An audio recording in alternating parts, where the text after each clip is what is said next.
예레미야 1장을 살펴보겠습니다.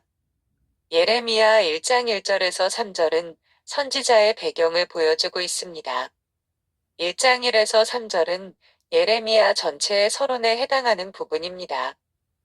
선지자의 배경과 예언적 사역을 위한 부르심을 소개함으로써 예레미야의 나머지 부분을 위한 발판을 제공하고 있습니다.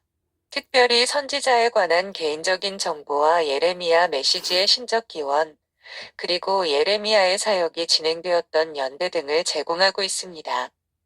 1절은 선지자의 개인적 출신 배경을 설명하고 있습니다. 2절과 3절은 선지자가 활동한 당시의 시대적 배경과 사역 기간을 설명하고 있습니다. 그리고 1절에서 3절의 기록은 그 역사적 시점과 내용에 비추어 볼 때에 예레미야의 전체 사역이 마친 뒤 기입된 것으로 볼 수 있습니다. 첫째, 1절은 예레미야의 가정 배경에 관한 상황을 알려주고 있습니다. 그의 가정은 아론의 제사장 계열로부터 내려온 제사장 가문으로서 솔로몬 당시의 아나도스로 추방된 아비아달의 후손으로 보는 것이 정당할 것입니다. 그러나 예레미야 자신이 제사장 직분을 수행하지는 않았습니다. 그렇다 하더라도 그의 제사장적 배경은 앞으로 선포할 메시지의 근간을 이룬다고 해도 과언이 아닙니다. 왜냐하면 당시 유다는 요시야의 종교개혁이 BC 622년 성전에서의 율법책의 발견으로 가일층 활기를 띠게 되었기 때문입니다. 또한 예레미야가 출생한 아나돗 지방은 당시 유다의 북쪽 국경 지역을 차지하고 있었던 땅으로서 그 지역의 높은 지점에서는 예루살렘을 직접 볼 수 있을 정도로 예루살렘과 근접한 지역입니다. 그러므로 예레미야는 빈번한 예루살렘으로의 출입을 통하여 당시 예루살렘 성전에서 행해지던 제사의식에 대하여 나름대로의 평가를 내리고 있었을 것입니다. 결론적으로 예레미야의 제사장적 배경과 현실적인 성전의식의 목격은 당시 유다의 영적 상태에 대한 재검토와 분명한 비전을 제시할 적격자임을 알려줍니다. 둘째, 2절과 3절은 예레미야가 제사장 가문에서 태어났지만 선지자로서의 역할을 감당했음에 대해 유다 왕들과의 관계 속에서 서술하고 있습니다. 특별히 구체적으로 예레미야의 사역이 이루어졌던 기간을 기록하고 있습니다. 즉 예레미야의 사역은 요시야 통치 13년부터 시작되어 시드기야 왕 11년까지 약 40년간 이루어졌다는 것입니다. 그러나 이러한 표현은 예루살렘 패망을 기준으로 할 때의 그런 것이며 실제적으로는 유다 패망 이후에도 그의 사역은 잠정적으로 계속되었음을 알 수 있습니다. 결국 예레미야서 기자의 연대 기술은 단순히 연대기적 이해를 의도한 것이 아니라 하나님의 심판이 예레미야 선지자의 예언대로 확실히 실현되었음을 강조하는 것입니다.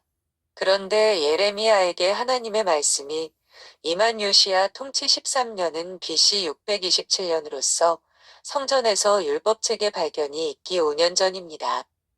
그때는 이미 요시야의 종교개혁이 시작된 후였습니다. 요시야는 아수르의 공식적 제사 의식을 거부하고 그 조상 다윗의 하나님을 비로소 구하기 시작했습니다. 더 나아가 우상 숭배 행위를 급진적으로 척결하기 시작하였습니다. 이와 같은 예레미야의 소명 시기를 정리해보면 다음과 같습니다. 요시야의 즉위 BC 640년 예레미야의 소명 시점 BC 627년 율법책의 발견으로 인한 개혁의 가속화 BC 622년 여기서 우리는 예레미야의 소명 시기는 요시야 종교개혁의 기간 동안에 발생했음을 알 수 있습니다. 그런데 민족에게 임할 저주에 대해 자각한 요시야의 개혁은 표면적으로는 순조롭게 진행되었으나 곧 많은 문제점을 내포하게 됩니다. 물론 개혁은 전반적인 영역에 걸쳐 광범위하게 이루어졌지만 그 동기에 있어서 순수함을 상실했습니다.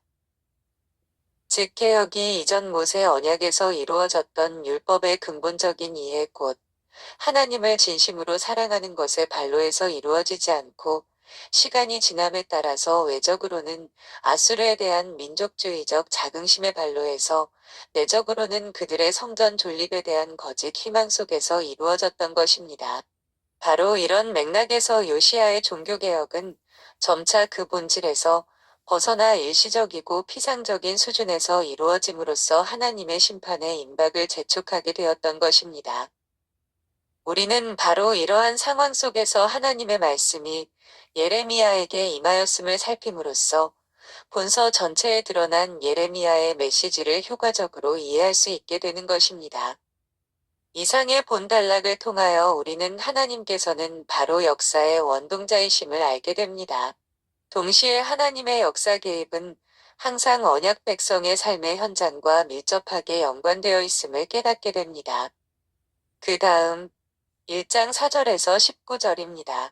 예레미야에 대한 하나님의 격려입니다. 예레미야의 선지자직이 초자연적으로 주어진 신적 기원에 연유하고 있음에 대해 하나님과 예레미야의 대화를 통하여 자연스럽게 소개하고 있습니다. 또한 장래의 예레미야의 사역이 어떠한 내용을 지니게 될 것인지를 두 가지 환상을 통하여 구체적으로 명시하며 예레미야의 사역을 격려하고 있습니다.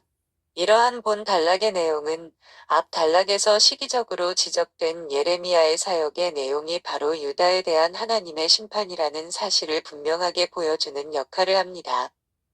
이와 같은 내용을 담고 있는 본 단락의 내용을 구분해 보면 다음과 같습니다. 곧 4절에서 10절은 예레미야의 소명 및 사역의 특성을 지시하고 있는 내용입니다. 11절에서 16절은 예레미야를 통한 하나님의 유다에 대한 심판 선언의 의지를 언급하고 있습니다. 17절에서 19절은 예레미야에 대한 하나님의 격려를 나타내고 있습니다. 이러한 내용을 통하여 본 단락은 예레미야의 사명이 매우 중차대하고 촉급하다는 사실을 여실히 보여주고 있습니다.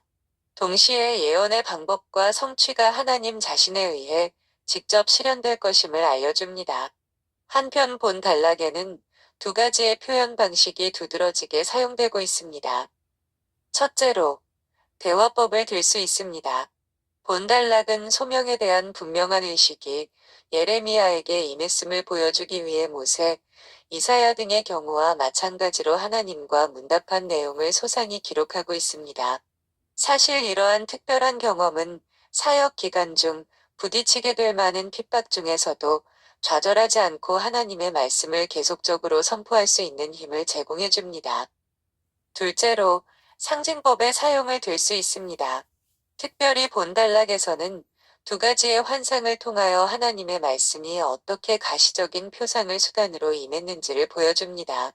하나님께서 이 환상을 주신 목적은 1차적으로 예레미야 선지자가 감당해야 할 임무를 전달하기 위함이며 부차적으로는 동족을 향한 예레미야의 긍휼을 자극하여 선지자의 소명에 선뜻 응하도록 권유하는 데 있었습니다.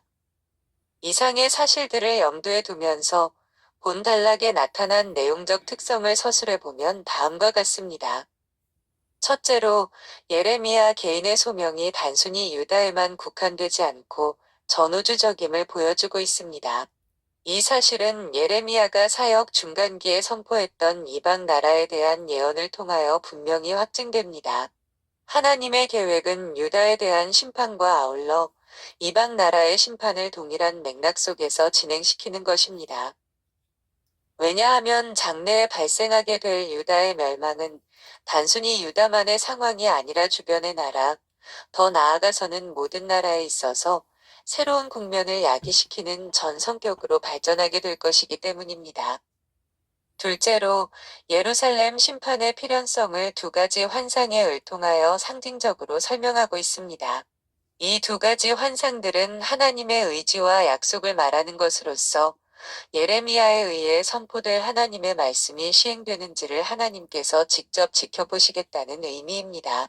그래서 NEB 영어 성경은 나는 내 목적을 실행하기 위해 일찍 지켜보리라라고 번역하고 있습니다. 이제 구체적으로 환상의 내용을 살펴봅니다. 첫째로, 살구나무 가지에 꽃이 피는 환상은 당시 팔레스타인 지역에서 살구나무가 그 해에 싹이 트고 열매 맺는 나무 중에서 가장 이른 때에 잎과 꽃을 터뜨려 봄을 알렸던 것과 같이 선포된 하나님의 말씀이 신속하게 성취될 것임을 가리킵니다. 그뿐만 아니라 선지자라면 마땅히 하나님의 대변자 역할을 한다는 사실을 예레미야에게 분명히 주지시키는 효과를 드러내고 있기도 합니다.